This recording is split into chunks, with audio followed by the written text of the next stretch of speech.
नमस्कार दोस्तों, कल भारत को नए मुख्य न्यायाधीश मिलने वाले हैं। उनका नाम तो आप सभी को पता ही होगा, क्योंकि हम लगातार भारत के अगले मुख्य न्यायाधीश के बारे में कई सारी खबरें, कई सारी जानकारियां बारीकी से बता चुके हैं। लेकिन फिर भी आपको बता दें कि भारत के जो अगले मुख्य न्यायाधीश है दोस्तों, वी.आर. गवई, जो 52वें CJI के तौर पर सुप्रीम कोर्ट में विराजमान होने वाले हैं, उन्होंने पहले ही संकेत दे दिया है कि भैया हमको कोई पद वद का लालच नहीं है, हमको रिटायरमेंट के बाद कुछ नहीं चाहिए, कोई सरकारी पद नहीं चाहिए।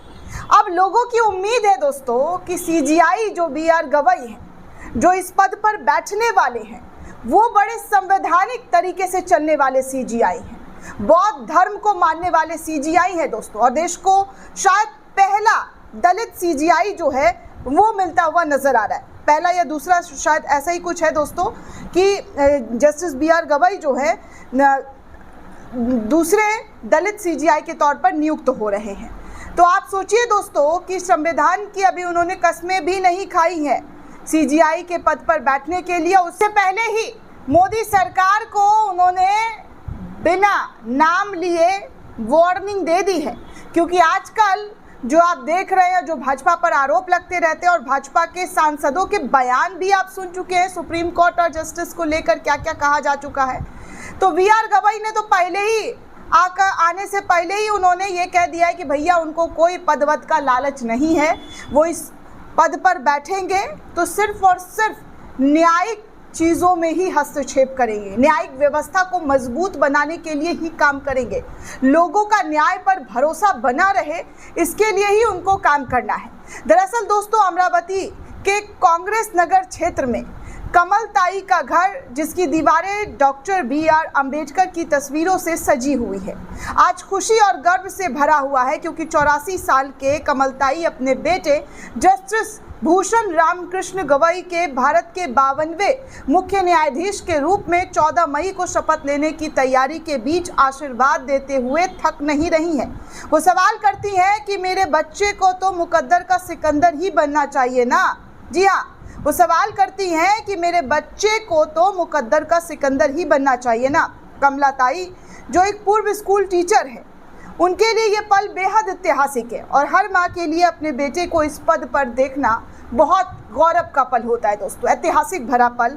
और ठीक ऐसा ही जस्टिस वी.आर. गवई की माता जी का ये ऐतिहासिक पल है। उनके बेटे जस्टिस गवई दलित समुदाय से भारत के CJI बनने वाले दूसरे व्यक्ति हैं, जैसा कि मैंने आपको कहा पहले या दूसरे, तो दूसरे व्यक्ति हैं दोस्तों।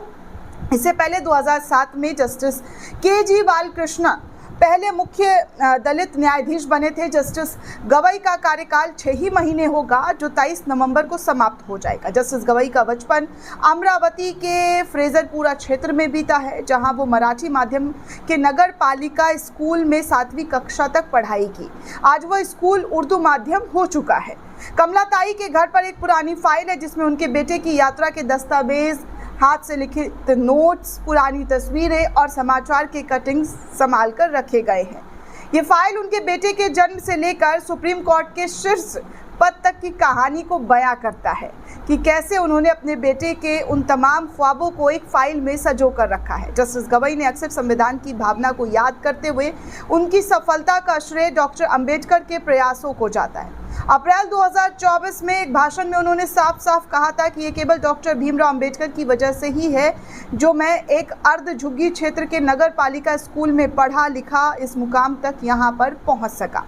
उनके जय भीम के नारे के साथ भाषण समाप्त करने पर श्रोताओं ने खड़े होकर तालियां बजानी शुरू कर दी थी। जस्टिस गवई ने कई महत्वपूर्ण और विवादास्पद मामले में फैसले भी सुनाए हैं। उन्होंने न्यूज़ क्लिक के संस्थापक प्रवीर पुराकाष्ठ के पूर्व उप मुख्यमंत्री मनीष सिसोदिया के मामले में मनमानी के तौर पर जो गिरफ्तारी की थी, उसके खिलाफ भी प्रक्रियात्मक सुरक्षा स्थापित की, और नवंबर 2024 में उनकी अध्यक्षता वाली पीठ ने बिना उचित प्रक्रिया के नागरिकों की संपत्ति को ध्वस्त करने को कानून के शासन के खिलाफ भी बताया था, जिसे बुलडोजर एक्शन कहते हैं। बुलडोजर एक्शन आजकल आपको पता ही होगा, काफ़ी चर्चित है।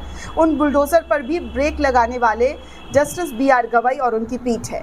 वो उस 7 न्यायाधीशों की पीठ के हिस्सा थे दोस्तों, जिसने अनुसूचित जाति कोटा में उप वर्गीकरण के पक्ष में ऐतिहासिक फैसला सुनाया। उन्होंने अपने अलग राय में कहा कि कोटा विभाजन का विरोध करने वाले अनुसूचित जाति समूह का रवैया उच्च जातियों द्वारा अनुचित जातियों के साथ किए गए भेदभाव जैसा है। जस्टिस BR गवई ने फरवरी 2023 में इलेक्टोरल बॉन्ड योजना को रद्द करने और दिसंबर 2023 में जम्मू कश्मीर को विशेष दर्जा देने वाली 370 रद्द करने के केंद्र के सरकार के जो फैसले थे उनको बरकरार जो है उन्होंने रखने में काफ़ी अहम भूमिका निभाई। 24 नवंबर 1960 को जन्मे जस्टिस BR गवई 3 भाई बहनों में सबसे बड़े हैं। उनके पिता रामकृष्ण सूर्यभान गवई, जिन्होंने उनकी अनुयायी दादा साहब कहते हैं, रिपब्लिकन पार्टी ऑफ इंडिया के संस्थापक थे। वो अमरावती से लोकसभा सांसद रहे और 2006 से 2011 तक बिहार, सिक्किम और केरल के राज्यपाल भी रह चुके हैं। कमला ताई बताती है कि सामाजिक कार्यों में व्यस्त रहने वाले उनके पति को चिंता थी कि उनके बच्चे राजनेताओं के बच्चे की तरह बिगड़ ना जाए, इसलिए उन्होंने बच्चे की परवरिश की जिम्मेदारी संभाली। भूषण सबसे बड़े होने के नाते कम उम्र में ही परिपक्व बन गए थे। वो घर के कामों में माँ की मदद किया करते थे, जैसे खाना बनाना, बर्तन धोना, खेतों में काम करना और देर रात बोरवेल से पानी निकालना जैसे तमाम कामें उनके ज़रिए अपनी माँ को हेल्प के तौर पर किया करते थे।